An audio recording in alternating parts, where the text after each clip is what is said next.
Non, mais pas tout de suite, assis-toi. Ouais, tu peux t'asseoir. Bon. Ah la vache, les lumières. Ça va? Alors, vous êtes tous endormis, là? C'est vrai que dans les ateliers avant, ça ronronnait, c'était l'heure de la sieste. Il faut se lâcher maintenant, là. Allez. Tu sais qui... Puis là, je vois rien, moi, avec ce truc, c'est pénible. Bon, c'est un atelier un peu particulier que nous inaugurons cette fois-ci, la première fois depuis 8 ans. C'est un atelier consacré à l'actualité. Coup de bol, l'actualité est chargée. Le jour où on n'aura pas d'actualité, on ne fera probablement pas un atelier dessus. Alors, moi je m'appelle Didier Ménard, je suis président de la Fédération régionale des maisons de santé d'Île-de-France et membre du bureau de la FFMPS. Et je suis votre animateur. Bon, mais non, c'est pas celle-là qu'il fallait fermer. Bon. Alors, nous sommes dans une période, une transition vers un nouveau système de santé. Et je trouve cette période délicieuse. Car, et vu mon âge, j'ai quand même un peu quelques heures au compteur, c'est quand même la première fois, dans les 40 dernières années, que nous avons une convergence aussi importante ne veut pas dire facile, entre les politiques publiques et les initiatives portées par les professionnels. Il faut le noter. C'est important. Vous êtes dans une période historique. Et donc, cette convergence, on peut la voir par plein d'aspects. D'abord, la plénière de ce matin, l'atelier qui a eu lieu ici tout à l'heure. Et donc, les outils de la convergence, c'est d'abord un engagement présidentiel. Qui se souvient d'avoir eu, depuis Charles de Gaulle, un président de la République qui s'engage autant pour dire « l'exercice solitaire, c'est terminé ». Si vous vous rappelez d'un président, moi, j'en ai pas trouvé. Je ne suis pas remonté avant de Gaulle. Loi de financement de la sécurité sociale. Celle-là, on la connaît, c'est tous les ans. Bon. Mais elle parle pas mal d'initiatives et d'innovations. Nous sommes en période... On a demandé au Parlement de voter avant nos journées pour qu'on puisse en parler. Et ils ont été d'accord, samedi dernier, ils ont voté. Donc, la loi santé est au programme. Et puis, ça c'est quand même plus fréquent, on est en période de négociation conventionnelle. Ça c'est régulier. Alors, comme vous savez, cette transformation, cette période de convergence, elle prend des aspects, des réalités, qui se déclinent évidemment par des acronymes. Donc l'article 51, l'IPEPS, le PEPS, ne vous inquiétez pas, on va revenir sur toutes ces questions-là.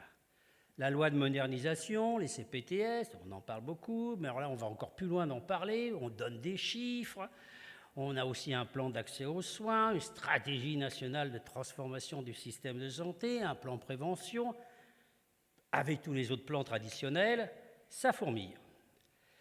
Et la loi de santé actuelle, je suppose que vous n'avez pas trop le temps de lire tous les articles, vous devriez quand même, pas aujourd'hui ni demain, mais demain, en rentrant chez vous, si vous prenez le train, lisez la loi, c'est facile, c'est sur Légifrance.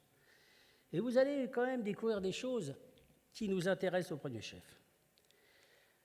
Il y a les équipes de soins de spécialistes, le projet territorial de santé. Alors c'est un nouveau, là, c'est projet territorial de santé. On va en reparler. Place des collectivités locales. Avant, ils venaient si elles avaient envie, ce n'étaient pas obligés de s'intéresser aux questions de santé. Elles n'avaient même plus le droit de présider le conseil de l'hôpital. Maintenant, elles reviennent, avec un rôle important. C'est important, ça. Et puis, les prescriptions chez les infirmières, les pharmaciens, enfin voilà, toutes ces choses-là que vous connaissez. L'équipe soignante et un article 19 qui dit qu'on pourra facturer pas mal de choses. Donc, et c'est le but de mon introduction, vous êtes au fait de ces questions-là, sinon on vous donnera de l'information. Et nous, là-dedans, nos priorités à nous, Nous, évidemment, Fédération française des maisons de santé, et vous, puisque vous êtes venus parce que vous êtes inscrits dans l'organisation en MSP. Structuration des soins primaires. Oh, vous avez vu qu'on en a beaucoup parlé ce matin, on a le droit d'y revenir. Les évolutions. Comment va évoluer la CISA, va évoluer la définition de l'ESP, des CPTS. Et on voit apparaître quelque chose d'intéressant là. Question du salariat. Petite pub à part. Demain, atelier numéro 15, on en parlera en profondeur. Salariat, forfait, enfin voilà, il y a plein de choses qui sont en train de se passer et qui nous concernent. Mais avant tout ça, est-ce que nous, on sait ce qu'on veut ? Et est-ce qu'on est capable de répondre ou de s'interroger ou de revendiquer sur cette réalité ? Est-ce que ce sont les politiques publiques de santé qui façonnent nos pratiques ou est-ce nos pratiques qui nourrissent la politique de santé ? Parce que selon on voit les choses, on n'aura pas tout à fait le même regard sur les politiques de santé. Comment faire ? Quel partenariat pour réussir cette convergence ? Et donc l'idée de cette animation, c'est, je suis persuadé que vous avez plein de questions sur ces aspects-là, donc on a décidé de trouver des personnes, je vais prendre un portable, moi,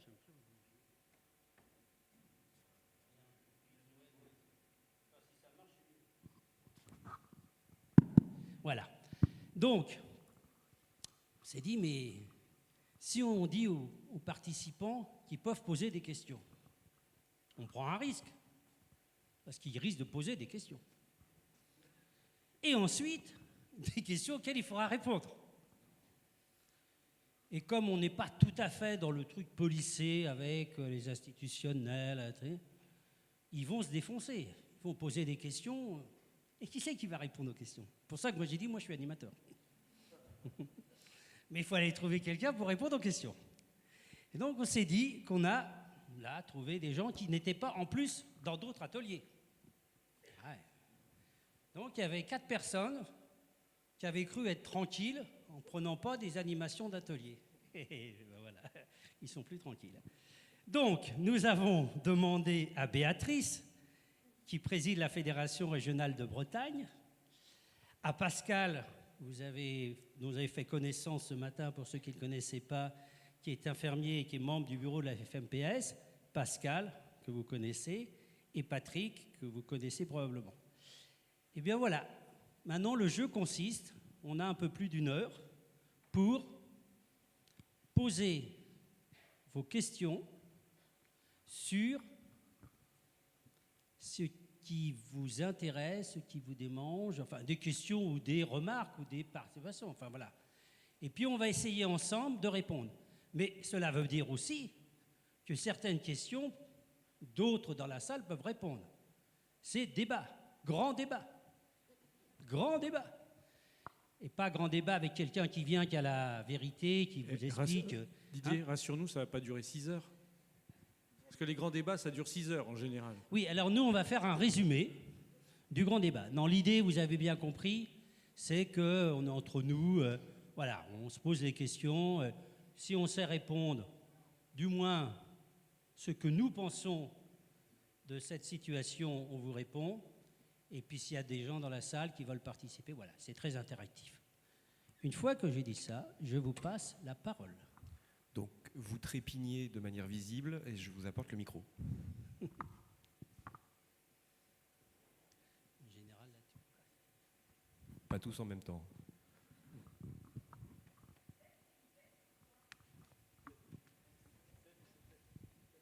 PEPS et IPEPS. Alors, nous avons là 2 spécialistes du PEPS et de l'IPEPS. Donc, moi je vais parler de l'IPEP et Pascal parlera du PEPS, parce qu'il a du PEPS. Donc, l'IPEP, c'est l'incitation à la prise en charge pluriprofessionnelle. Ça tombe bien, puisqu'on parle de la pluriprofessionnalité. Alors, c'est quoi ? C'est une sorte de, on va dire, de bonus qui est donné à l'équipe pour justement l'inciter à prendre en charge de façon pluriprofessionnelle et à atteindre des objectifs de qualité.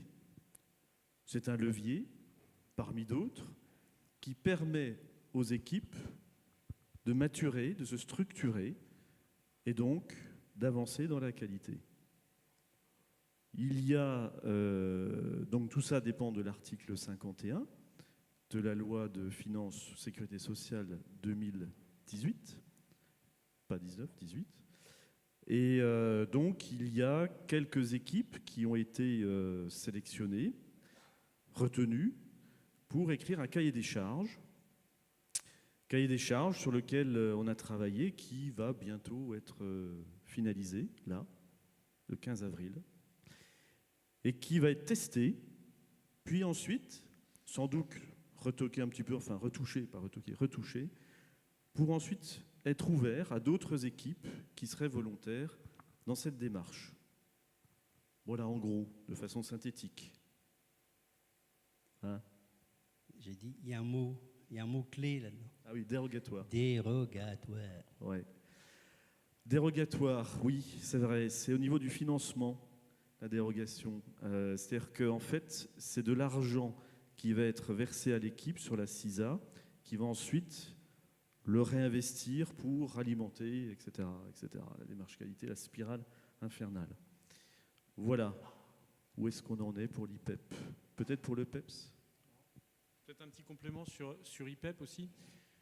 L'idée, c'est en améliorant entre guillemets, les performances, alors, avec un mot qui est très particulier, les performances des équipes, l'efficience des équipes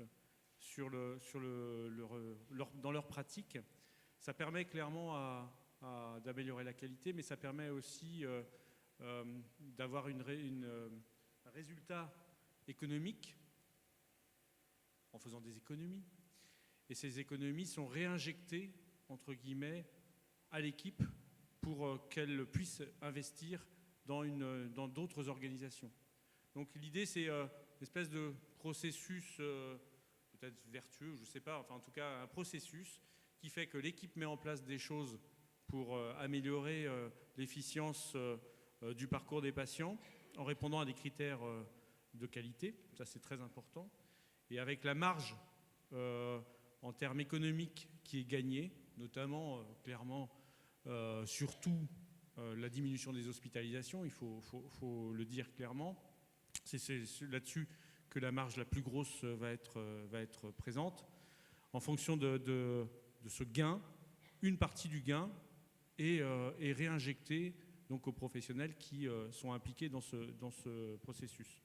Donc ça, c'est assez important. Ça, c'est IPEP, c'est le principe de l'IPEP. Donc en fait, les équipes, par contre, n'ont rien à y perdre. Elles vont s'organiser de manière différente pour améliorer leur efficience.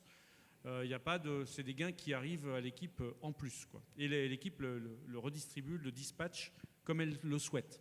Il n'y a pas un fléchage du redispatchage des fonds. C'est un peu comme la CI, libre à l'équipe de choisir comment les fonds sont redistribués.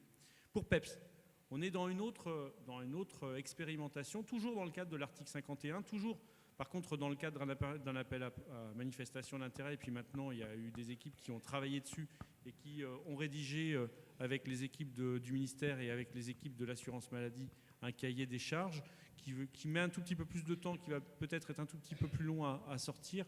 Je pense que apparemment ça sera peut-être plus fin avril ou dans le courant mai, avec après aussi la possibilité que les équipes, naturellement, un groupe d'équipes s'engage sur cette expérimentation-là et avec une vocation de généralisation. Là, on switch le paiement à l'acte pour le remplacer par un paiement forfaitaire, avec 3 niveaux possibles, soit un remplacement du paiement à l'acte dans le cadre de pathologies ciblées, notamment, par exemple, de tête, je suis certain qu'il y a le diabète, pour les gens qui sont diabétiques au sein de la patientèle qui est prise en charge. Je crois qu'il doit y avoir l'insuffisance rénale, je crois. Il y a les insuffisances. Et je crois l'insuffisance cardiaque, mais le diabète, j'en suis certain. Respiratoire. L'autre niveau, ça peut être au niveau d'une d'une typologie de population, et notamment il y a des équipes qui ont candidaté sur la prise en charge des personnes âgées. Et donc là, tous les gens au-dessus de 65 ans, des médecins notamment qui sont inscrits dans l'équipe, passent en paiement forfaitaire, avec un forfait qui est calculé avec des règles très très compliquées, mais des règles très très compliquées. Et puis le troisième niveau, c'est pour certaines équipes, alors, maisons de santé ou centres de santé, c'est le switch complet sur l'intégralité de la patientèle. Alors, avec plus de paiement à l'acte, mais un paiement forfaitaire pour l'intégralité de la patientèle. Alors, Pluripro là-dedans, sur PEPS, qu'à moitié. Parce que pour l'instant, le calibrage de PEPS est sur l'activité des médecins et des infirmiers. Pas pour l'instant des autres professionnels, parce que dans la réflexion autour de la rédaction du cahier des charges, les équipes qui ont été partie prenante trouvaient que c'était un peu compliqué de généraliser à l'ensemble des professionnels d'une équipe. Et pour l'instant, le calibrage, c'est médecin-infirmier. Mais ça a vocation éventuellement, selon les résultats, à se développer au-delà de ces deux professions. Un point qui est important, comment ça se passe? C'est une expérimentation qui a lieu sur 5 ans. D'ailleurs, c'est pareil pour les deux expérimentations. Pour PEPS, la première année, on regarde le coût en paiement à l'acte des patients pris en charge et on fait une simulation sur le paiement forfaitaire. On regarde ce qui se passe. La deuxième année, l'équipe, on regarde la même chose. On est toujours dans du paiement à l'acte. Et si le gain pour l'équipe, si elle était payée au forfait est réel, ce gain est redonné en fin d'année à l'équipe qui le distribue comme elle le souhaite au sein de son équipe. Et puis la troisième année, la quatrième et la cinquième, on switch complètement, en fait. Donc on passe à l'autre modalité, en sachant que les équipes ont possibilité de se retirer quand elles le souhaitent dans l'expérimentation, avec un objectif, c'est que l'expérimentation soit économiquement intéressante pour les professionnels s'ils l'engagent, parce que sinon, comme ils ont le droit de retrait, l'expérimentation elle va être très courte. Est-ce que c'est clair pour PEPS et IPEP? Alors ça veut dire aussi que clairement, il n'y a pas que en article 51, ça c'est les deux projets entre guillemets nationaux un peu phares, mais il y a aussi d'autres projets article 51 sur des organisations ou des paiements forfaitaires qui sont faits, mais là au niveau régional, avec des équipes qui sont engagées sur d'autres expérimentations, d'autres thématiques. Alors, si j'ai bien compris, la loi de sécurité sociale, donc, qui attribue les financements de la solidarité, d'habitude, qui répartit, fait l'ONDAM, toutes ces choses-là, introduit des modalités expérimentales pendant 5 ans, vous me dites si je me trompe, qui ont pour mission de contourner le paiement à l'acte, parce que nous avons démontré, notamment dans les MSP, que pour l'accompagnement des personnes malades porteuses de maladies chroniques, le paiement à l'acte ne favorisait pas un bon accompagnement, ce qu'on appelle aussi une bonne prise en charge. Donc, c'est bien ce que je disais, les choses bougent, transition. C'est quand même une avancée, enfin un changement, d'imaginer par l'assurance maladie des modalités de rémunération des professionnels s'ils s'organisent différemment pour avoir une meilleure réponse aux besoins de santé de leurs patients et qui ne soient pas contrariés par un mode de rémunération qui ne favorise pas. C'est bien ça. Petit bémol, là c'est vrai pour le PEPS, mais l'IPEP c'est un bonus qui ne rentre pas du tout. Est-ce que tu as un exemple d'IPEPS? D'IPEP. IPEP, ouais, je mets des S partout, moi, santé partout. IPEP. Par exemple, on a fait des simulations. Simulation. Sur l'équipe à laquelle j'appartiens. On ne rentrait pas du tout dans les cadres, dans les objectifs d'efficience, etc. Bon, la photographie était mauvaise pour nous. On coûtait plus cher que les patients, a priori l'échantillon identique au niveau national, etc. Mais de l'année 2016 à 2017, une économie a été réalisée pour la clientèle dépendante de notre MSP qui est de l'ordre de 400 000 euros. Donc 400 000 euros économisés de 2016 à 2017. Ça, vous avez pu le mesurer. Ouais. Oui, c'est pas nous, D'accord. c'est la caisse. La caisse a mesuré qu'en 2 ans, vous avez fait faire En un an. une De économie. 2016 à 2017. Et ça, c'est une évolution plutôt positive au niveau de l'efficience. Et l'équipe, donc, aurait obtenu, si l'IPEP avait été mis en place à l'époque, 50% donc, de ces 400 000, donc 200 000 euros. C'est un exemple. Alors, je ne vais pas dire que tout le monde va gagner 200 000 euros, et puis l'année d'après, on aura peut-être zéro. Enfin bon, donc c'est un bonus sur lequel on ne peut pas compter pour pérenniser une organisation, etc. Mais par contre, c'est intéressant parce que ça peut nous faire réfléchir sur l'organisation. Le pluripro, comment il s'organise, comment il se coordonne. Tu comprends ce que je veux dire? Ok, ben moi je comprends un peu, mais bon. Est-ce que c'est clair? Et puis alors, il y a aussi une notion qui est apparue, là, je fais un peu le candidat. Maintenant, on n'a plus d'appel à projet, on a des appels à manifestation d'intérêt.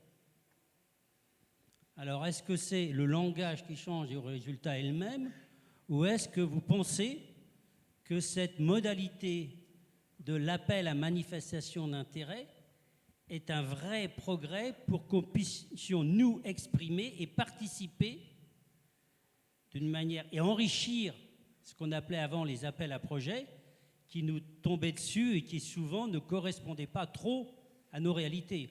On a tous appris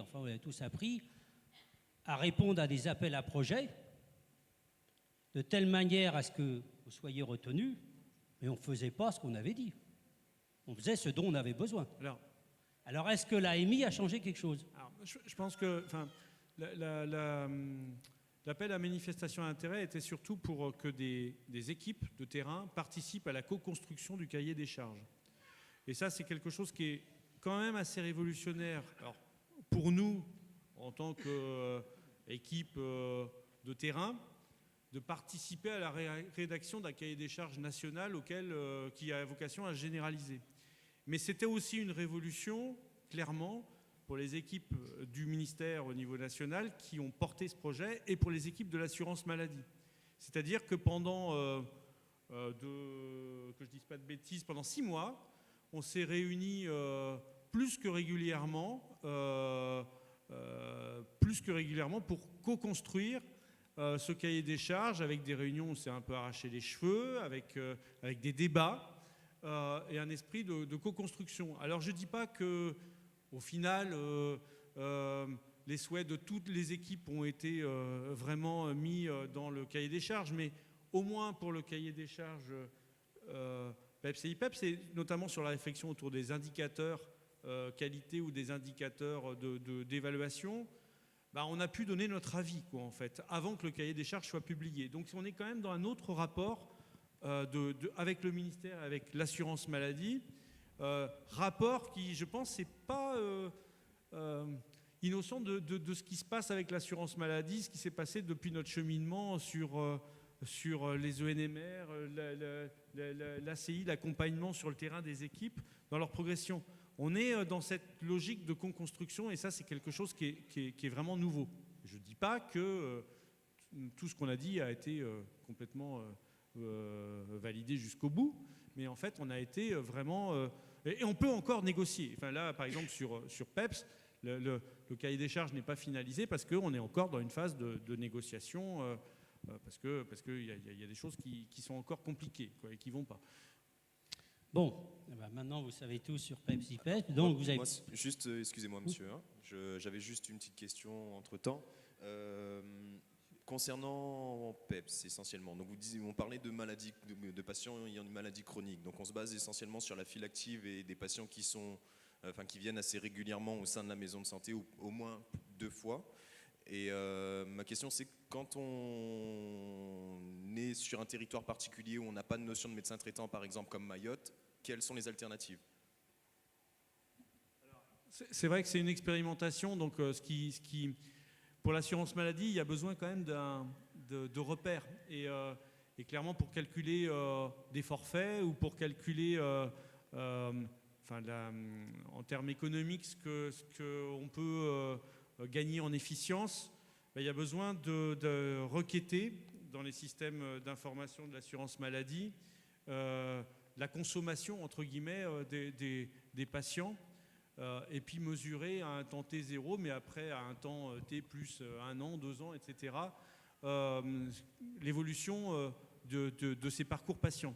Et là, du coup, clairement, l'assurance maladie a besoin d'avoir un repère, et ce repère, c'est la notion de médecin traitant, quoi, en fait.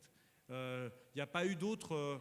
pour l'instant, il n'y a pas de moyens, entre guillemets, pour mesurer en termes statistiques et en termes système d'information cette efficience au niveau du patient. C'est ça la problématique. Donc on est dans une expérimentation. Après clairement, ça va être mesuré sur quelques équipes.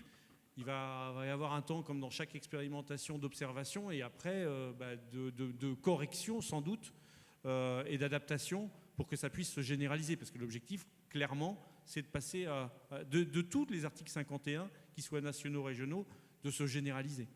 C'est aussi pour ça que le cahier des charges doit être adapté aux pratiques du terrain. Vas-y.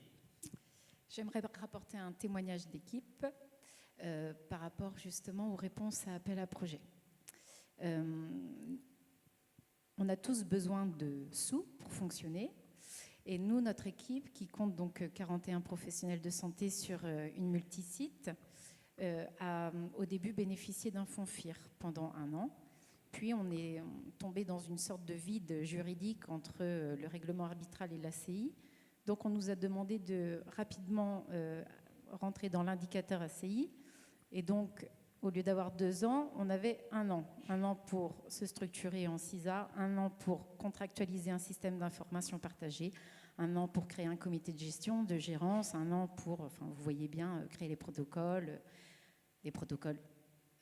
qui doivent être validés. Donc, on doit être formé en méthodologie. C'était vraiment grandiose quand même comme tableau à réaliser, mais on l'a à peu près fait, bien fait, on pense, donc on était assez satisfaits. On a évidemment pêché sur les protocoles, donc ça, on est en négociation pour avoir l'ACI. Donc, on a eu un financement finalement au bout de 9 mois d'une somme assez minime finalement, qui nous a permis quand même d'indemniser depuis le début de l'année, de janvier à septembre, le nombre d'heures considérables que les professionnels ont fourni pour pouvoir faire tout ce travail de structuration. Et je trouve qu'au niveau de l'ACI, effectivement, les modalités sont claires, il faut des points à respecter, mais il n'y a pas vraiment de guide non plus qui aide beaucoup les équipes dans l'accompagnement de sa structuration de vie d'équipe, c'est-à-dire comment est-ce qu'on peut aider une équipe à trouver des solutions ou des recommandations pour un leadership, pour des missions de coordination. Ça pourrait aider parce qu'avant même d'avoir tous les indicateurs à remplir, on a besoin de guides méthodologiques sur comment faire pour faire ça, en fait. Donc, je continue. Donc, on avait besoin de sous quand même parce que moi, qui suis la coordinatrice, je n'ai pas du tout de rémunération. J'étais obligée de prendre une collaboratrice. Donc, je suis un peu quand même la corde au cou depuis 9 mois. Donc, je pense que je vais avoir un beau chèque à la fin de l'année. Mais en attendant, mensuellement, ce serait quand même sympa pour payer les charges et pouvoir souffler un peu.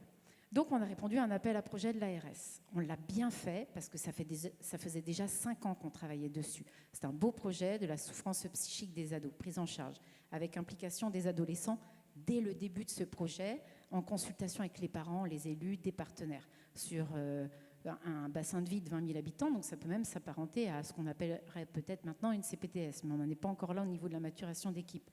On a respecté toutes les étapes de réponse à l'appel à projet. On l'a fait en partenariat avec le collège, avec les animateurs du centre socio-culturel, avec les élus, avec les parents. On a respecté le guide méthodologique, on s'est même fait accompagner par la fédération régionale. On a été présenté ce projet, on a été la seule équipe au niveau de l'ARS à faire une rencontre qui était enthousiaste. On a fait toute la méthode, on a tout rempli, on a tout donné sur ce projet-là. On a été la seule équipe à être retoquée parce qu'a priori, les personnes qui ont étudié le dossier ont estimé que le rôle des professionnels de santé dans la prévention au niveau des adolescents n'était pas légitime et que ça relevait peut-être, c'est ce que j'ai cru comprendre, d'autres structures telles l'IREPS ou autres. Et là, ça a été vraiment un coup de massue pour toute l'équipe. Donc, pas de financement, sauf que nous, on s'est engagé, on fait des ateliers théâtre-forum, on fait intervenir un chanteur slam, on atteint 180 collégiens, donc on n'a pas nos financements ACI, on n'a pas notre financement appel à projet de l'ARS, donc on est mal, quoi. On est très très mal. Donc ce qu'on a décidé de faire, c'est d'essayer de répondre à un appel à projet Adilops de la région, et là, pas de bol, il faut viser les lycéens, et nous on visait les 5e.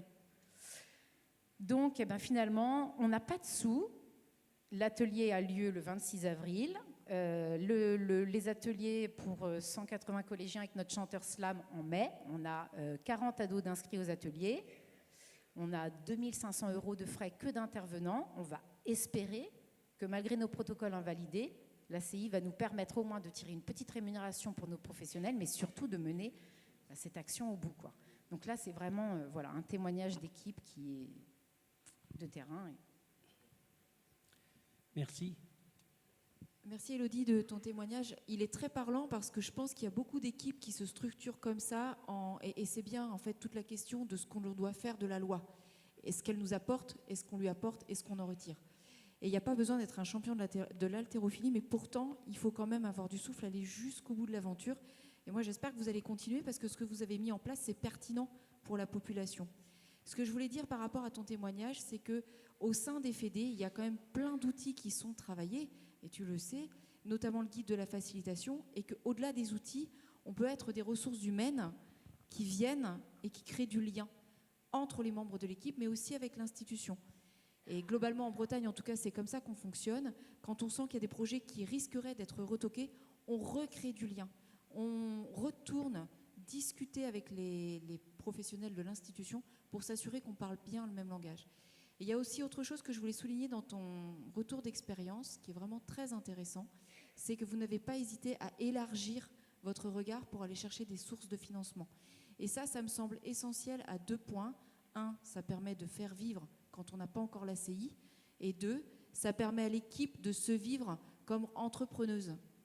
Et on n'a pas qu'un partenaire institutionnel ou financeur. Et ça me paraît fondamental.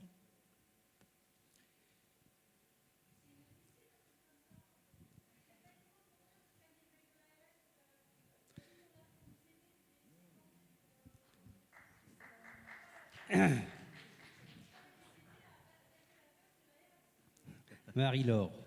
Marie-Laure, j'aime bien son franc-parler. Oui. Je voulais simplement... Oui. Mais t'as raison, Marie-Laure.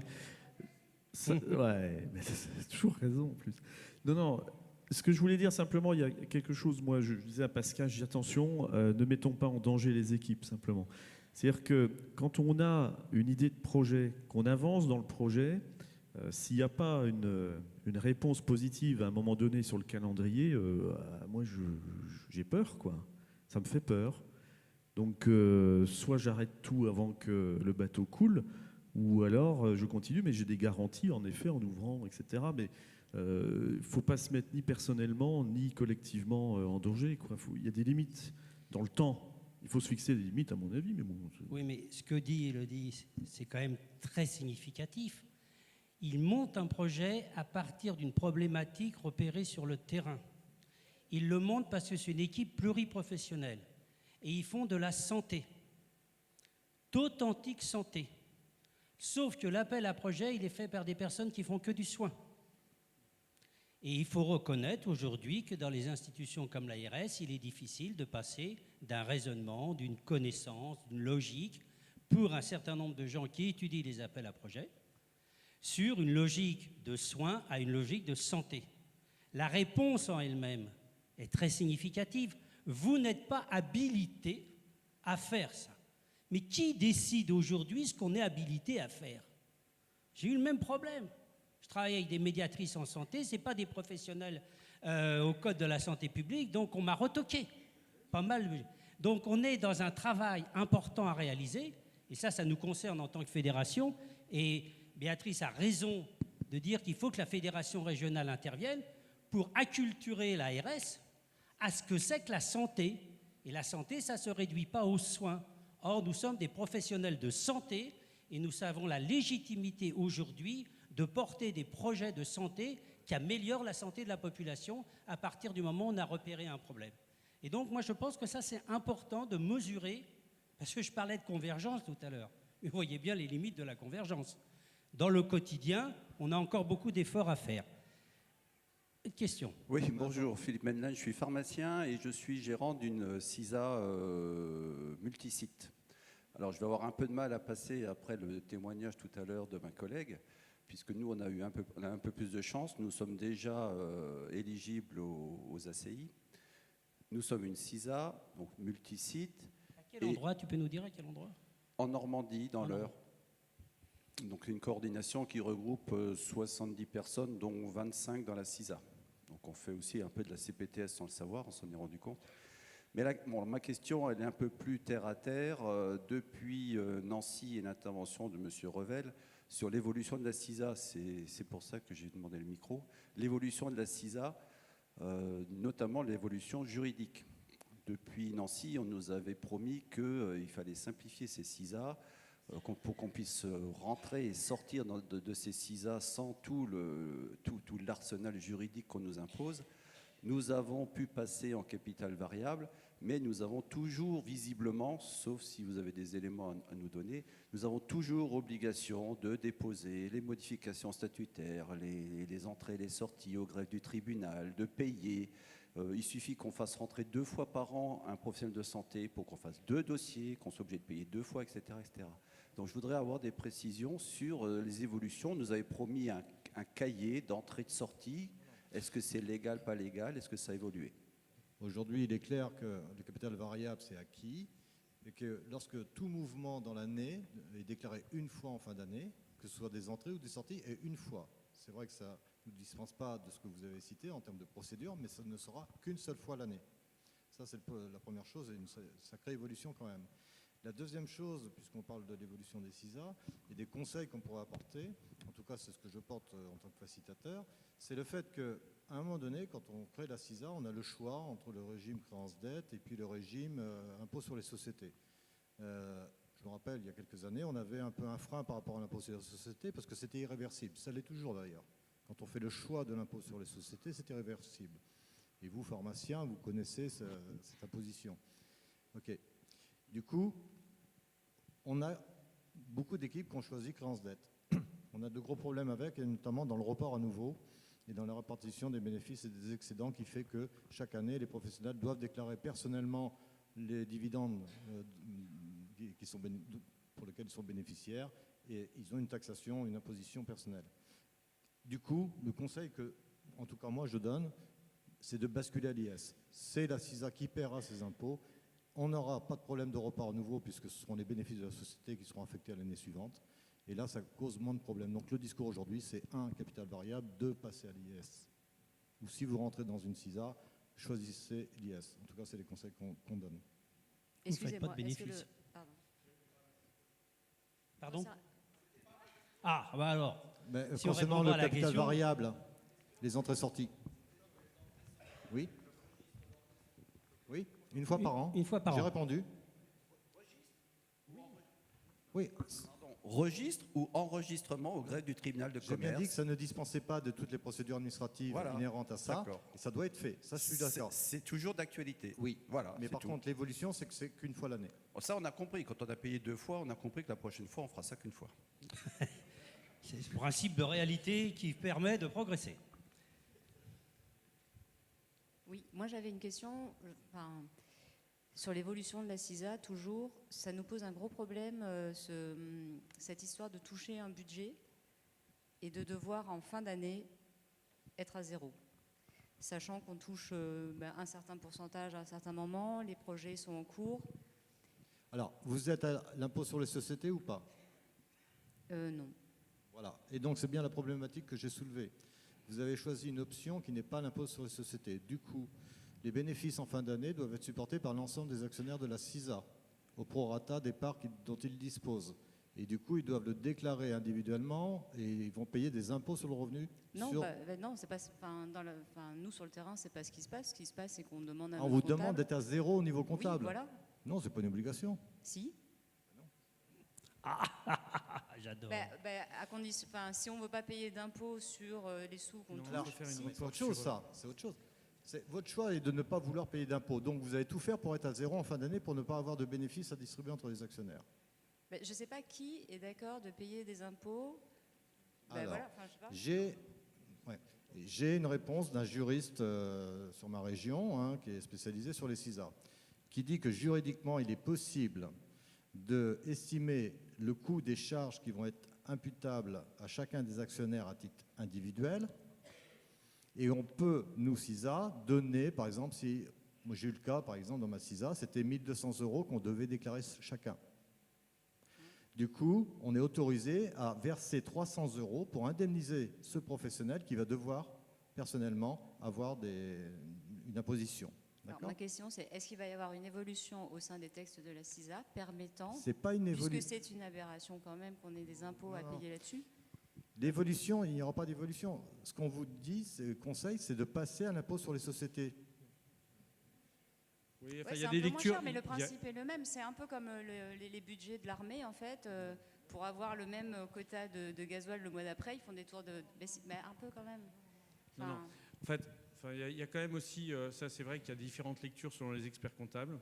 Il faut être très clair là-dessus. Et il y a des experts comptables aussi qui, sans passer par l'impôt sur les sociétés, font des, alors je ne sais plus comment ça s'appelle, des reports. Des reports à nouveau. Reports sur l'année d'après, quoi, en fait. Bah oui, mais ça c'est borderline, mais pour l'instant, il n'y a pas eu de contrôle à ce niveau-là. Donc on peut faire ça. C'est des experts comptables qui le font. Mais ça, c'est un truc. On a parlé hier à l'Assemblée générale de la FFMPS. On va proposer de faire une note juridique là-dessus qu'on mettra sur le site de la FFMPS dans les toutes prochaines semaines sur ce sujet-là, parce que c'est vraiment un sujet compliqué pour les équipes. Et la réponse des experts comptables est très différente selon le cabinet d'expertise. Il y a un atelier demain spécifiquement sur ce sujet, atelier numéro 15, avec des juristes de qualité. Si ça vous dit. Merci. Bonjour. Je ne vois pas où vous êtes. Ah, bonjour. Juste devant. J'ai une question par rapport à la PEPS, IPEP, par rapport à la rémunération au forfait. Qu'est-ce qui se passe si les dépenses en santé dérapent, si le patient, on a prévu de le voir par rapport à sa pathologie une fois tous les 3 mois, et malheureusement, il présente de graves problèmes de santé, on se retrouve à le voir très régulièrement. Est-ce que le forfait il prend ça en charge ou là, vous allez directement en prison, hein, sans passer par la case des PEPS. Tu parles de PEPS, sans doute, je suppose, puisque c'est un paiement forfaitaire. En fait, faut pas. Le problème, c'est qu'on est très habitué, notamment dans le paiement à l'acte, à raisonner patient par patient. Mais là, on est dans le cadre où on raisonne en forfait par patientèle. Et donc, du coup, un patient qui dérape, ça ne veut pas dire que toute la moyenne du forfait et de la population va déraper. Donc, on est dans de la logique un peu de rémunération sur tous les patients diabétiques ou tous les patients âgés ou toute la population. Donc, on sait très bien qu'il y a, si on passe sur toute la population, il y a des gens qui vont tomber malades et qui vont coûter cher, entre guillemets. Mais la moyenne fait que ce patient qui coûte cher ne va pas exploser la moyenne. C'est pareil que la glycémie et l'hémoglobine glyquée, quoi, en fait. Là, on est en train de raisonner sur de l'hémoglobine glyquée, on n'est pas à raisonner sur de la glycémie du moment. Et c'est la même technique, mais c'est très compliqué pour changer de logiciel dans nos têtes. Et ça, clairement, il va falloir réfléchir. Et c'est clairement aussi l'importance, l'enjeu de la structuration de l'équipe là-dessus et de la formation de l'équipe pour avoir la capacité de raisonner d'une manière différente, d'une logique de patient à une logique populationnelle. Et ça, c'est aussi à nous de faire bouger nos lignes dans nos têtes. Et aussi, alors en plus, cerise sur le gâteau, c'est que non seulement on doit raisonner par patient, mais on est plusieurs professionnels à intervenir sur le même patient. Et donc, du coup, on doit assurer aussi clairement aux professionnels qui interviennent sur ce patient des revenus qui sont au moins identiques. Mais donc, on doit tenir compte non seulement de la moyenne des patients, mais aussi des revenus de plusieurs professionnels qui doivent être au moins identiques, parce que sinon, personne ne va y aller, quoi, en fait. Alors, c'est un changement de culture. Si j'ai bien compris, la meilleure culture, c'est de soigner des gens pas malades. Alors, Ça serait plus simple. pas tout à fait, parce que dans PEPS, bon, c'est sûr que si on les voit, on touche le forfait et puis on les voit qu'une fois dans l'année, ça pourrait être une tentation. Sauf que il y a, notamment par des indicateurs sur la qualité, des garanties qui sont prises par le financeur pour s'assurer qu'on les prend pas trop mal en charge, quoi, en fait. Rien n'est parfait dans ce pays. Des questions ?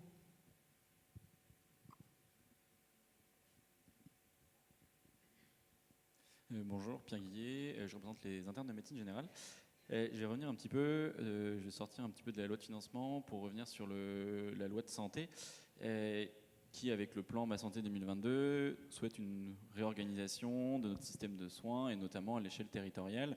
On a déjà une mise en place d'une organisation pour les structures hospitalières avec les GHT, on a une mise en place de structuration territoriale pour les soins primaires avec les CPTS ou d'autres structures si elles n'ont pas le nom de CPTS dans certains territoires. Et au milieu de tout ça, on retrouve les hôpitaux de proximité ou les établissements sanitaires de proximité. Et ma question, c'est un peu comment on envisage la structuration en fait, de ces hôpitaux de proximité en lien avec à la fois la CPTS ou la structure des soins primaires locales et le monde hospitalier représenté par le GHT dans le coin, notamment en termes de gouvernance pour optimiser les prises en charge des patients et aussi les formations des étudiants, dont les internes, sur le territoire. Alors, plusieurs questions là-dedans, parce que tu veux qu'on parle un peu hôpitaux de proximité, quoi, en fait. C'est ça. On a eu un atelier là-dessus tout à l'heure sur cette notion de proximité et de communauté professionnelle territoriale de santé, et de savoir si, par exemple, les hôpitaux de proximité, comme les structures médico-sociales, comme une structure de maintien à domicile, aussi comme les professionnels de santé d'un territoire, font partie ou pas de la communauté. Enfin, pour les professionnels, c'est évident, mais pour les établissements, ça l'est pas forcément. Ça dépend si on regarde côté... ça dépend comment on lit la loi et comment aussi on lit aussi les modèles de financement qui vont être proposés pour ces CPTS. Et puis ça dépend de quelle gouvernance on veut faire sur un territoire. Et j'ai envie de dire, ça dépend aussi du projet de santé qui va être porté par les acteurs du territoire. C'est évident que s'il y a un hôpital de proximité et que les maisons de santé, les équipes de soins primaires sont plus que partie prenante de l'hôpital de proximité, comment écarter un hôpital de proximité de la CPTS et de la gouvernance territoriale ? Enfin, ça serait une aberration de mettre d'un côté l'hôpital de proximité qui peut apporter aussi des services aux professionnels de santé de ville en appui à leur organisation, à leur démarche qualité, à leur logistique, et puis tout simplement à la réflexion sur les parcours du patient, notamment aussi l'accès aux soins de deuxième recours. Enfin bref, il y a plein de synergies qui peuvent être faites entre les hôpitaux de proximité et les maisons de santé et les équipes de soins primaires et toute la communauté des professionnels de ville sur un territoire. Donc ça dépend clairement de ce que les territoires voudront faire des rapports entre les différents partenaires. À FFPS, on a plutôt une idée de partenaires. Plus la CPTS sera ouverte à des partenaires, plus on a des chances que le projet territorial soit enrichi et soit vraiment révélateur d'une dynamique des professionnels. Si c'est simplement les professionnels de santé libéraux, on risque d'être... c'est quelque chose, mais on perd de la valeur ajoutée au projet territorial. Sur la question de l'accueil des internes, mais pas que des internes, aussi des professionnels paramèdes. Là aussi, il y a des ponts d'enfer à faire.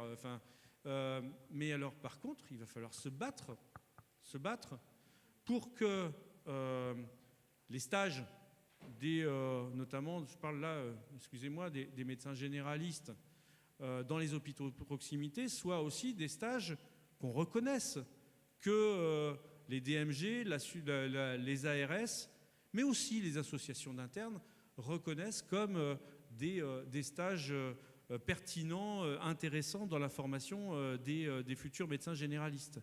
C'est un endroit excellent pour travailler le parcours du patient, le retour du patient à domicile, et les articulations avec les professionnels de santé de ville, puisque en fait, c'est des espaces où, puisque la loi va le généraliser, au-delà des ex-hôpitaux locaux, les professionnels de ville vont pouvoir intervenir dans ces hôpitaux de proximité. Donc pour des internes, c'est aussi clairement un espace où les internes vont pouvoir, au-delà du stage Prat et du SASPAS, rencontrer des professionnels de ville. Donc ça, tout bénef, quoi, en fait. Mais aussi, il faut aussi inscrire ça dans, par contre, le parcours peut-être de formation du kiné ou des infirmières libérales ou de tout autre professionnel de santé en formation. Donc ça, c'est quelque chose, enfin, mais toi, tu es sans doute plus à même que moi d'y répondre, qui est vraiment un challenge pour faire de ces hôpitaux de proximité des espaces de formation des professionnels de proximité dans un espace collaboratif. Moi, j'ai envie de compléter un petit peu la réponse de Pascal par un exemple de ce que je vis sur mon territoire. Il y a 2 hôpitaux de proximité sur un territoire qui est une CPTS en train de vivre son projet, parce qu'en fait, chez nous, on expérimente, on teste, on vit, ensuite on écrit et on fait formaliser. Voilà, on fait valider. Et quand la question est comment est-ce qu'on peut structurer, moi je ne sais pas si on doit structurer ou si on doit faire des preuves, apporter de la preuve en permanence. Et avant-hier, j'ai rencontré le médecin gériatre qui vient d'être salarié par un des 2 hôpitaux de proximité. Et la première chose qu'il me dit, c'est super, parce que sur ce territoire, il y a un pôle de santé. Et parmi les premiers acteurs que j'ai rencontrés, avant même de faire le tour des services de l'hôpital de proximité, c'était les collègues du pôle de santé. Et il savait qu'il y avait déjà des choses de mise en place, notamment pour évaluer le risque de réhospitalisation. Et il va se baser dessus pour le duplicopier dans d'autres hôpitaux de proximité sur le même territoire CPTS. Donc je pense qu'on a tout intérêt à expérimenter en permanence et à écrire ce qu'on expérimente. Ce qui fait exactement le pendant de ce que dit Pascal au niveau national et institutionnel. Je voudrais rajouter 2 choses. La première chose sur le GHT, mais d'autres acteurs que pourrait être aussi le médico-social au sein des CPTS, quelque chose qui a été pensé quand même. Alors, je ne sais pas jusqu'où iront les négociations là-dessus, mais il est clair qu'ils veulent intégrer les parcours de santé dans les CPTS. Et du coup, on ne peut pas imaginer un parcours de santé sans ces acteurs-là. Okay. Et la deuxième chose, c'est sur l'accueil des stagiaires. Eh bien, moi, en tant qu'infirmier, je ne sais pas s'il y a des infirmières dans la salle. Est-ce que vous êtes confronté à un problème d'accueil des stagiaires vu la durée des stages? Oui, non. OK.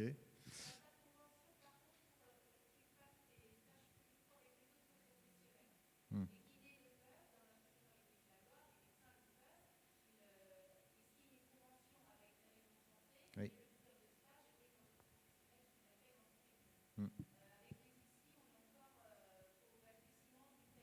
C'est ça.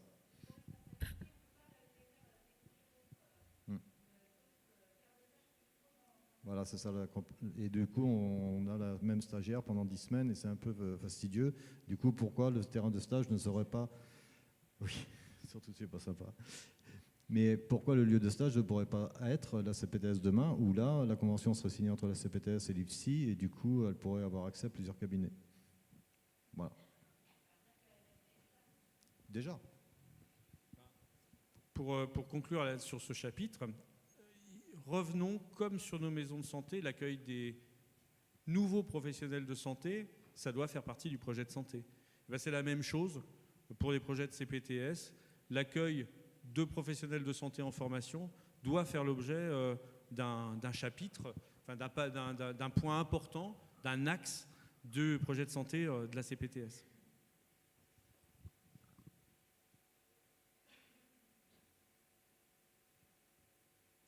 Marie-Laure, avec ou sans micro? Tout à fait.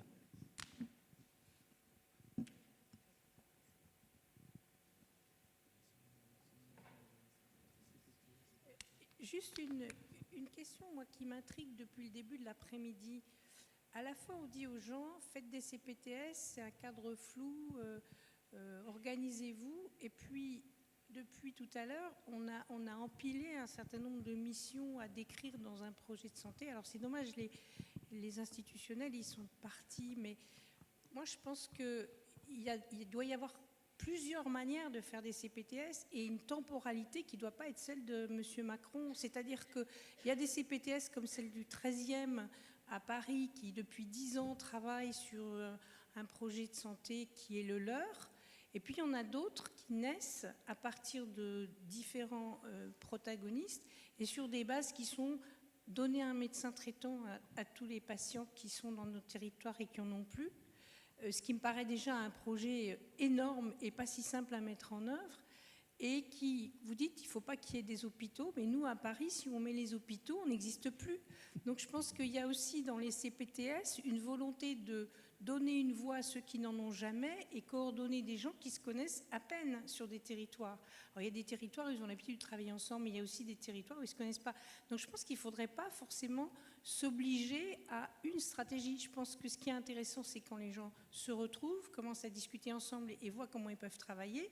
Mais je ne voudrais pas qu'on demande à tous ces gens qui veulent faire des CPTS et qui disent on se met en situation de construire quelque chose, de fournir 50 pages de missions de service public qui, excusez-moi, ne sont pas forcément l'apanage des CPTS et qui ne sont pas faites ailleurs, y compris la coordination médico-sociale qui est un désastre dans la plupart des endroits. Et nous, on nous demande de coordonner le médico-social. On a dit, je suis désolée, non.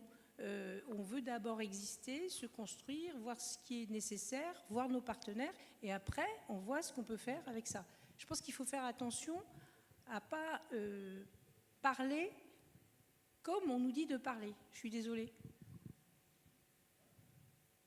Je ne sais pas si tu peux répondre, hein, mon pauvre ami, je t'ai embêté. Je ne sais pas si on peut répondre, mais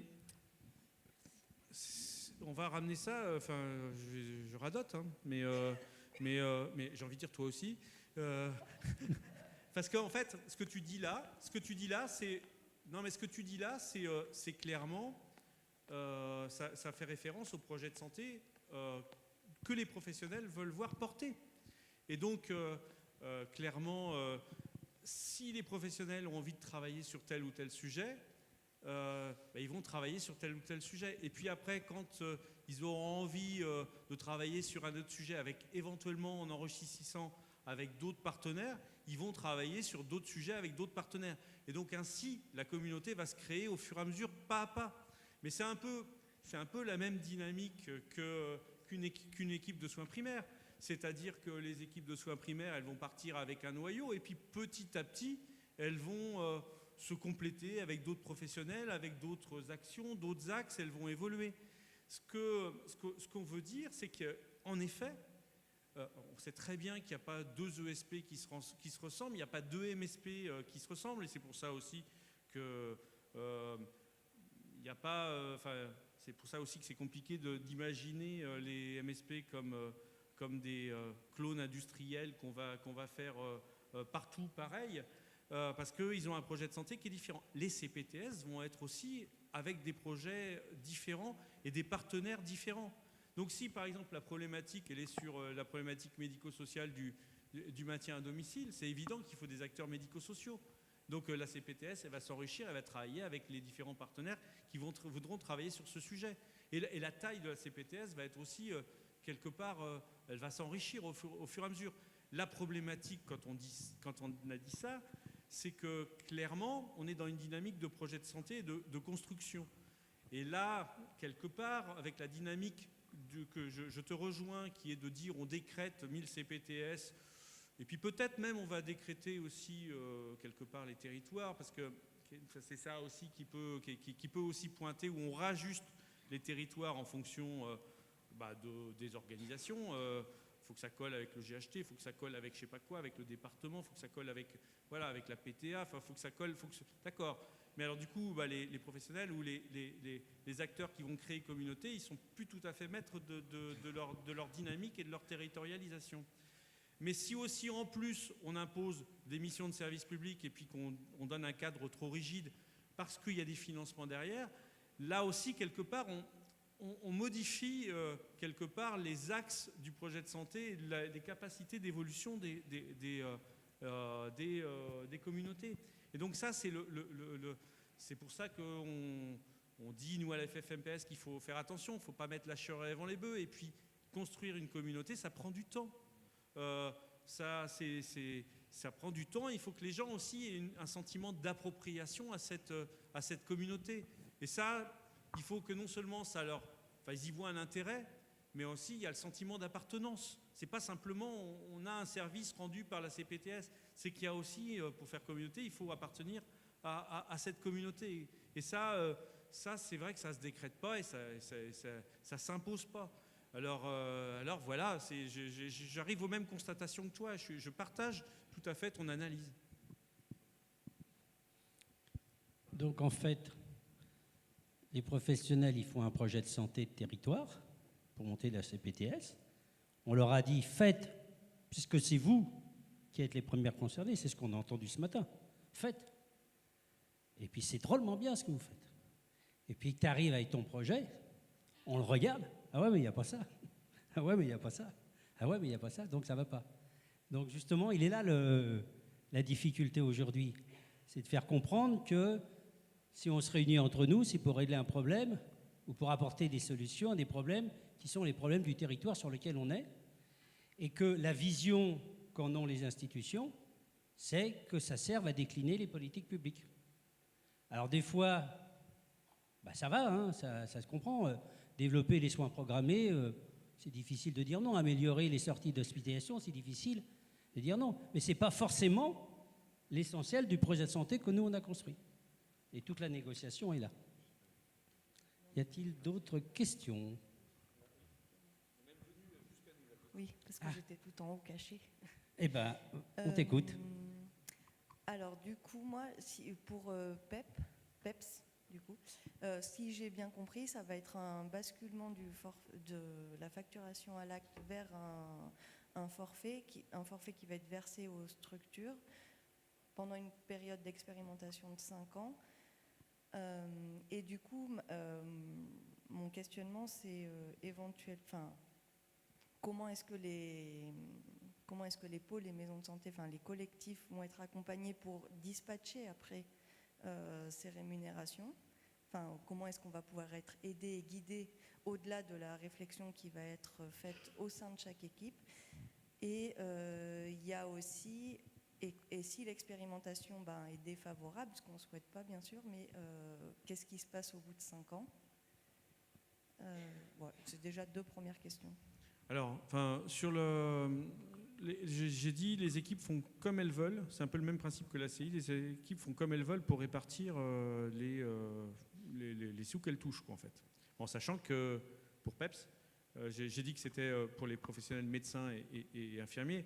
Donc, j'ai envie de dire, les forfaits vont être répartis entre les médecins et les infirmiers de la structure. Donc, ça veut dire aussi que quelque part, la structure va devoir gérer la répartition de ces forfaits. Donc ça, il y a un accompagnement qui est prévu par l'assurance maladie pour avoir les enveloppes, mais aussi avec aussi un traçage, entre guillemets, de quelque part des actions des différents professionnels pour les indemniser en fonction de ce qu'ils ont fait dans le cadre du paiement forfaitaire, en fait. Donc là, il y a aussi une gestion qui est fait en interne. Si au bout de 5 ans, ou si même avant, au bout de 3 ans ou 4 ans, les professionnels de l'équipe ne s'y retrouvent pas, ils arrêtent tout simplement l'expérimentation et ils se retrouvent dans les modalités du paiement à l'acte comme la grande majorité des professionnels le seront encore dans 3-4 ans.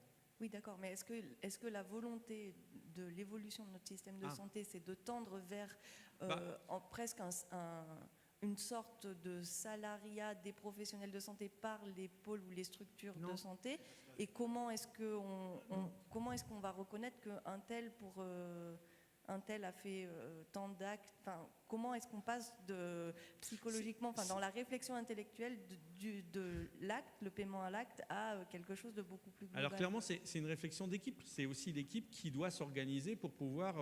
D'abord, l'équipe est volontaire. L'équipe est volontaire et au sein de l'équipe, les professionnels qui s'y engagent sont eux-mêmes volontaires. Donc ça veut dire que ce n'est pas forcément non plus tout l'ensemble des professionnels qui en acceptent l'augure, en fait, de passer à ce paiement forfaitaire. Ce qui n'est pas sans poser de problème, parce que par exemple, si vous avez au sein d'une équipe, je dis n'importe quoi, 6 médecins et que vous en avez 3 qui acceptent l'expérimentation et 3 qui ne l'acceptent pas, et que vous avez 10 infirmiers et que là-dedans il y en a la moitié qui accepte, la moitié qui n'accepte pas, c'est pas sans s'arracher les cheveux pour savoir comment on fait et on se répartit le gâteau, quoi, en fait. C'est clairement, plus il y aura de membres de l'équipe à participer à l'expérimentation, plus ça sera facile. Mais c'est quand même une tendance, si l'assurance maladie et le ministère tentent cette expérimentation, c'est clairement aussi pour favoriser le développement du paiement forfaitaire et la diminution de la partie de rémunération à l'acte, quoi, en fait. Ça, c'est une tendance. Mais de toute manière, il y a 2 solutions pour l'assurance maladie. Soit on donne de nouvelles pistes de rémunération, soit on ne fait pas évoluer le paiement à l'acte. Et de toute manière, c'est un moyen aussi pour qu'on ait un statu quo et que les professionnels soient coincés dans les modalités de rémunération. Donc là, c'est une nouvelle voie. Et je ne suis pas certain que ça renforce la dimension de salariat, quoi, en fait. Parce que c'est quand même une équipe pluripro, de centres de santé ou de maisons de santé, donc mais libérales, qui s'engagent ou pas dans l'expérimentation. Donc, et les professionnels qui sont dans l'expérimentation gardent leur caractère libéral. C'est quand on touche l'ACI, l'équipe reste libérale. Là, c'est sûr que c'est un financement de la structure. Là, on finance les professionnels, mais c'est la structure qui finance les professionnels.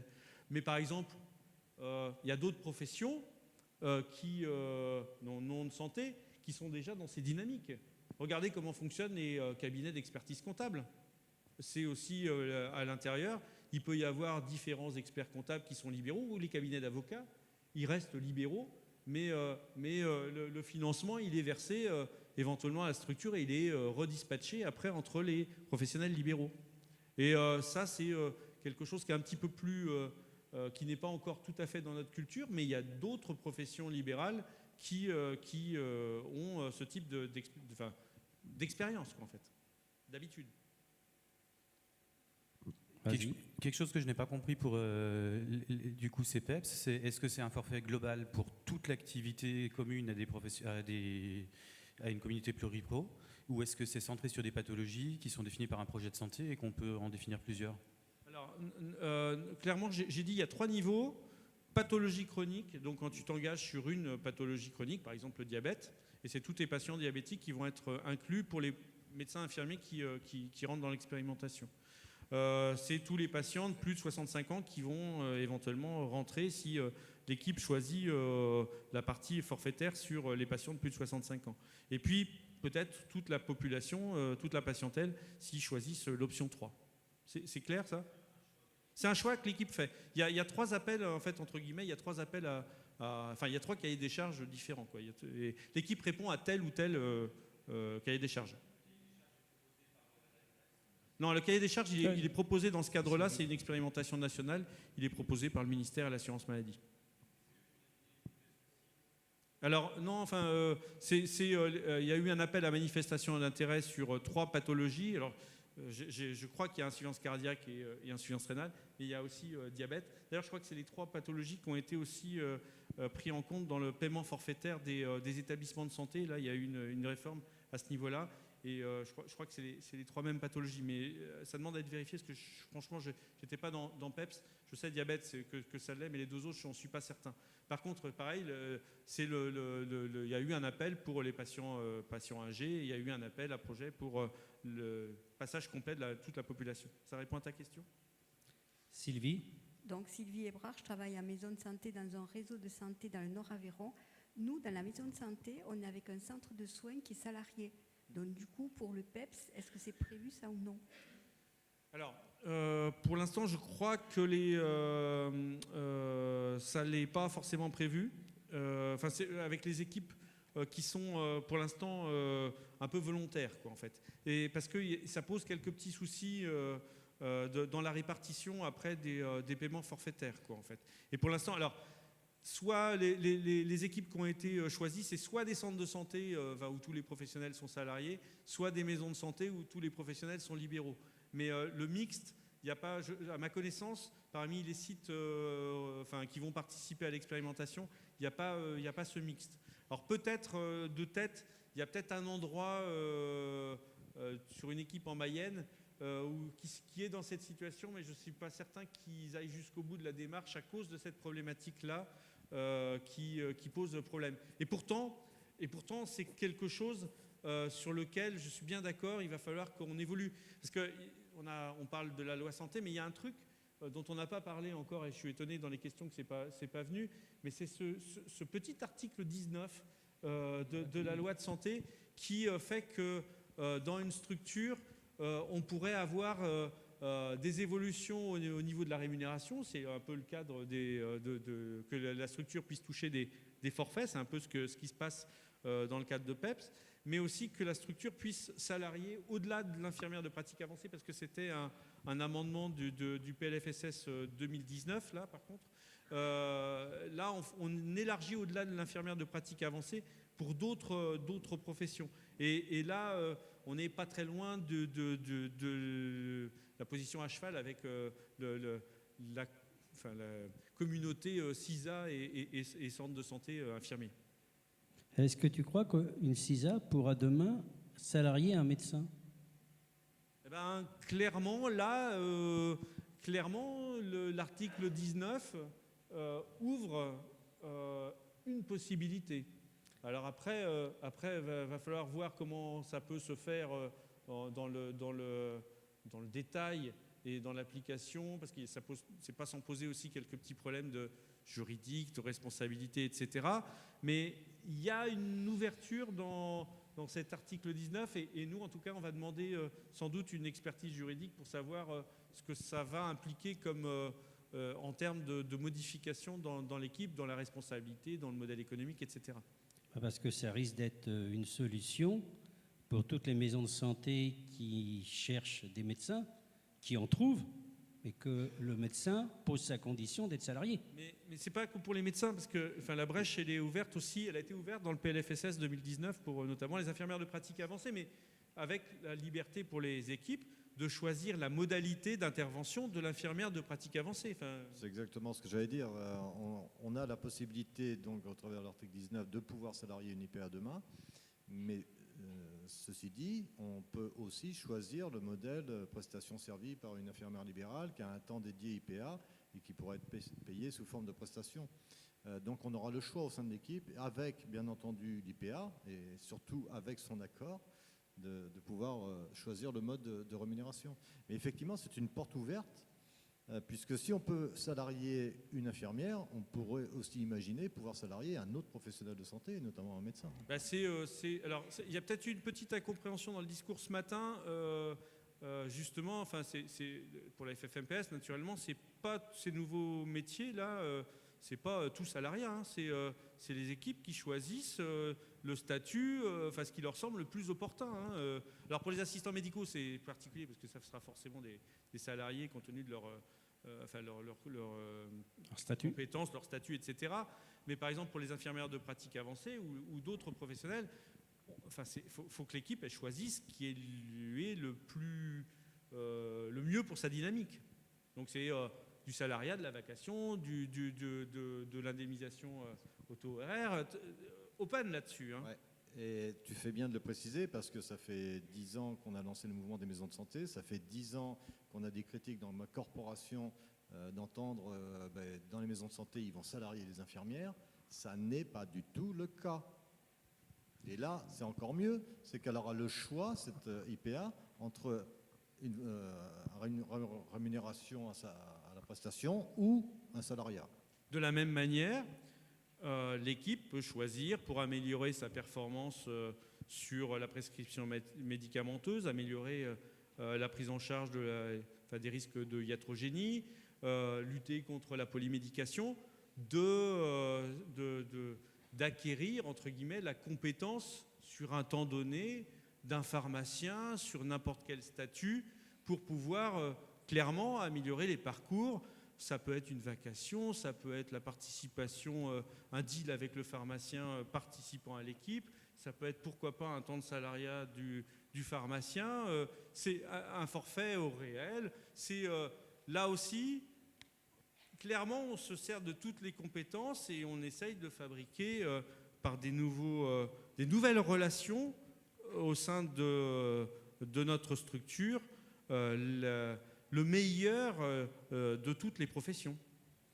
Donc, si je comprends bien, c'est super. On peut faire plein de trucs. C'est bien. Avant, on n'avait pas beaucoup de possibilités. D'un seul coup, il y en a plein qui s'ouvrent. C'est peut-être ça qui nous fait un peu peur. Non? C'est d'un seul coup, je fais salariat, forfait, non libéral.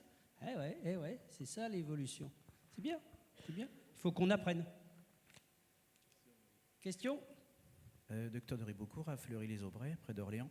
Je voulais savoir, dans le cadre d'un switch complet pour le PEPS, quelle est la patientèle qui va être, dont on va s'occuper? Est-ce qu'on est corvéable à soins et donc doit-on accepter d'autres patients en tant que médecin référent? Est-ce que c'est la patientèle au moment où on a signé le contrat et quid des nouveaux patients qui arrivent et qui n'ont pas de médecin traitant?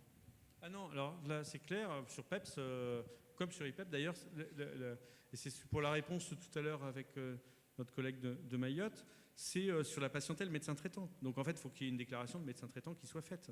Alors est-ce qu'on refuse de prendre les patients dont on n'est pas médecin traitant?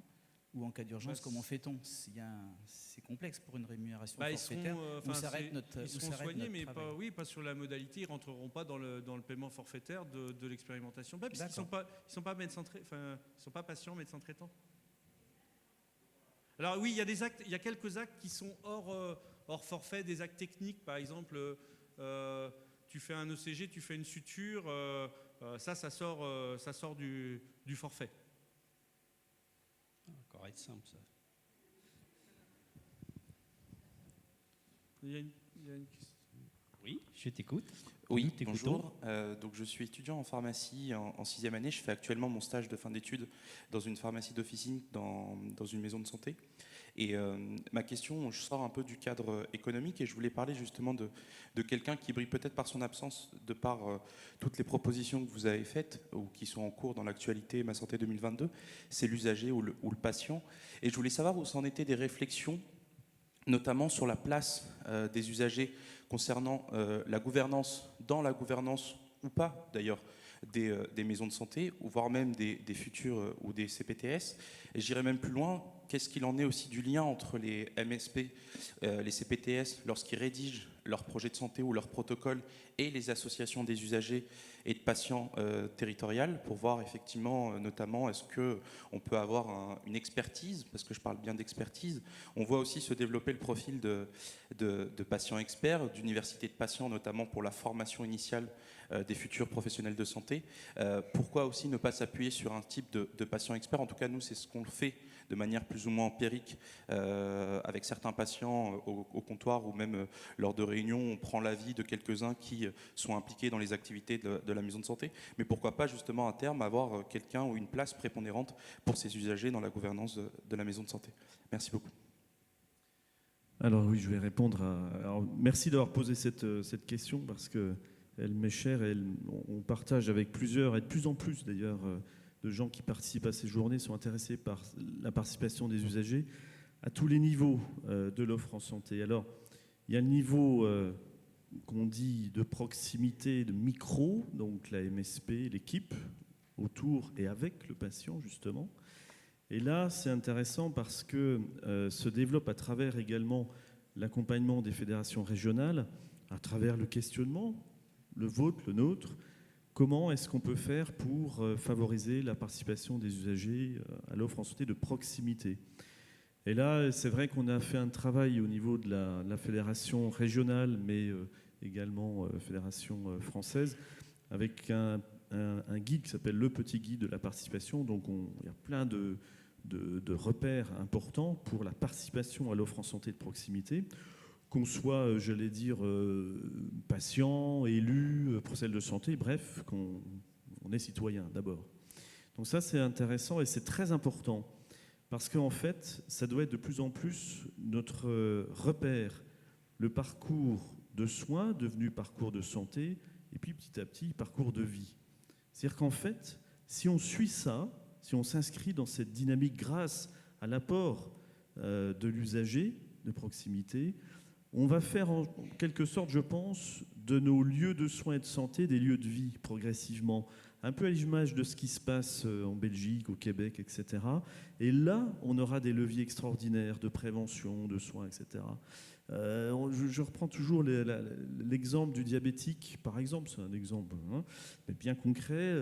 Voilà, le patient diabétique a du mal, etc. Je prescris des médicaments, l'hémoglobine glyquée ne baisse pas. Et puis je fais une réunion de concertation avec l'infirmière, le pharmacien, et il me dit, vous savez, elle est isolée, elle vit seule, cette patiente. Je dis, ah bon, bah alors, ouais, mais qu'est-ce que je prescrive sur mon ordonnance? Alors il me dit, mais non, on va essayer de l'incorporer dans un groupe de marche et rompre cette solitude. On l'a fait, ils l'ont fait, l'équipe l'a fait, elle a accepté, la patiente, parce que ça a été dit avec des gens, des mots, etc. Et donc, elle a participé, et son hémoglobine glyquée, descendue sans trop de médicaments. Donc, conclusion, si on colle aux besoins, si on est attentif à ce que les usagers nous disent, et si on leur fait la place au niveau des maisons de santé, là, on a un intérêt. Patients experts, oui. Dans la gouvernance, pourquoi pas? Dans la co-construction, on va dire, de façon large, oui, certainement. Et puis, les tâches territoriales, alors là, c'est autre chose. Sur les CPTS notamment, là, on est sur une échelle, j'allais dire, plus de représentation, plus de jeu politique. C'est pas si simple. Après, il faut voir, le CPTS, c'est quelque chose de nouveau. Il faut voir comment cette participation peut se faire en dehors des associations, etc., ou avec les associations. Ça reste à définir, mais ouais, c'est intéressant. J'ai un petit truc à dire encore pour PEPS et IPEP. Il y a un truc qui est dans les indicateurs qualité. Il y a quelque chose qui va être mis en place. C'est des enquêtes de satisfaction auprès des usagers dans les équipes qui sont candidates à PEPS et IPEP, avec un questionnaire. Alors, on s'est arraché les cheveux, on n'est pas d'accord. Clairement, on n'est pas d'accord avec l'équipe projet, mais bon, ça, c'est voilà. Les enquêtes vont se faire par voie mail. Alors, ça, c'est un peu compliqué parce que quand vous faites cette enquête auprès des patients très âgés, ça va être un peu compliqué, quoi, en fait, ou dans certains quartiers. On leur a expliqué que dans certains quartiers, l'outil mail n'était pas forcément le plus approprié. Mais quand même, il y a quand même l'idée d'avoir une enquête de satisfaction auprès des usagers avec un impact financier pour les équipes. Donc, c'est-à-dire qu'il y a une pondération du résultat en fonction de la satisfaction des usagers. Donc, de là, clairement, un intérêt pour les équipes à s'enquérir et à travailler avec les usagers parce que pour améliorer aussi leurs bonnes notes. Ouais, alors c'est intéressant, mais pas suffisant. C'est-à-dire que ça, c'est un intéressement, mais ce qui vraiment est très pertinent, c'est de co-construire, de faire avec. Et ça, avoir un questionnaire de satisfaction, c'est sympa. Enfin, je veux dire, on sait où on en est, etc. On a une note. Bon. Mais faire émerger les idées, les besoins, être à l'écoute et co-construire, ça, c'est quand même, c'est pas mal, quoi. Alors, ouais. Je vais me permettre une petite illustration comme quoi les choses changent. Je ne sais pas si vous avez remarqué, à l'entrée de cet amphi, il y a un stand qui s'appelle « Nous voulons des coquelicots ». Bizarre. C'est un stand qui a été offert par la Fédération française à une association de citoyens qui lutte contre une pathologie de l'environnement et qui lutte contre l'utilisation des pesticides, car vous savez que ce n'est pas vraiment bon pour la santé. Et on s'est dit, justement, sur un territoire, les gens concernés par la santé, ce n'est pas automatiquement les soignants. Et là, on a une belle leçon. Nous qui allons voir de plus en plus des personnes, notamment en milieu rural, qui ont été victimes de maladies Enfin, je ne sais pas si vous avez lu les dernières études sur le rapport qu'il y a entre les pesticides, l'augmentation des lymphomes. Et bien sûr, ça nous concerne, les lymphomes. Mais quand des citoyens s'emparent de cette question et disent « Nous, on veut des coquelicots parce que les pesticides qui détruisent Les coquelicots, c'est pas bon pour la santé, c'est pas bon aussi parce que ça tue les insectes et que les insectes, ça tue les... Enfin, il n'y a plus d'oiseaux, tout ça. Et ben voilà, c'est un lien qu'on a fait pour montrer que sur les questions de santé, la place des usagers, et je suis bien persuadé que dans tous les territoires où vont se faire des CPTS, il y a des citoyens concernés, réunis en association ou pas. Regardez les AMAP, regardez les associations qui font la promotion du déplacement avec les vélos, enfin bref. Eh bien, je pense, moi, que ces citoyens ont une place avec les professionnels pour parler de l'amélioration de la santé des habitants du territoire. Voilà, c'était un petit clin d'œil. Et c'est ce qu'on a essayé de faire en invitant cette association à nos journées. Oui. Exact. C'est bon? Ah bon? Didier, j'ai encore une question, s'il te plaît.